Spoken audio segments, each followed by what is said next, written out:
Good evening. In the days of billion-dollar government budgets, $100 million is, for all intents and purposes, little more than a drop in the bucket. But the $100 million line of credit the City of Vancouver has extended to the builders of the 2010 Athletes Village is still generating a torrent of controversy. Everyone involved in the in-camera meeting that approved the loan insists it was necessary, even critical, to keep the negotiations secret. But was it? Ted Chernecki reports. Councillor and Mayoralty candidate Peter Ladner will attempt an explanation. Funded by the taxpayers should be held in secret. Well, I've decided I will not be voting for you. It is the talk of the town. Vancouver taxpayers suddenly awake to the fact that up to $100 million of their dollars could be going to a private New York company so the Olympic Village can be finished in time.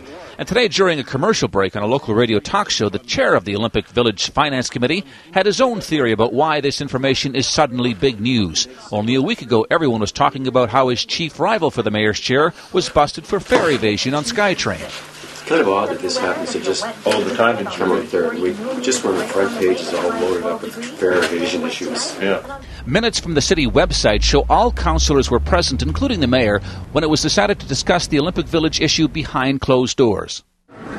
I can't talk about in-camera issues, so it's very difficult, but there are very well-established rules in law that politicians cannot go out talking about issues of property transactions. There is a lot of money at stake here.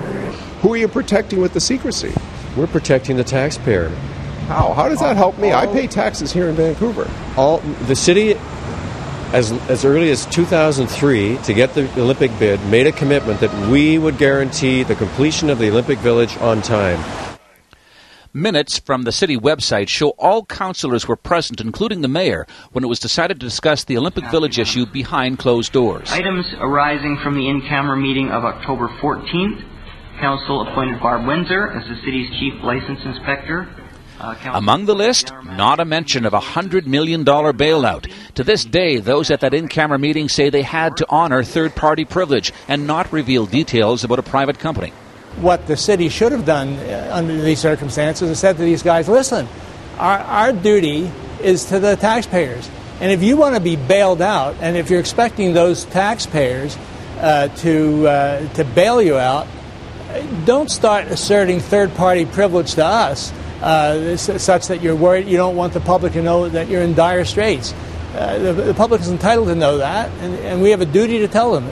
Just last Friday, the city also hired the Lavalin Group to oversee completion of the Olympic Village. That's the same company that is causing so much grief for Cambie Street merchants as it builds the SkyTrain Canada line.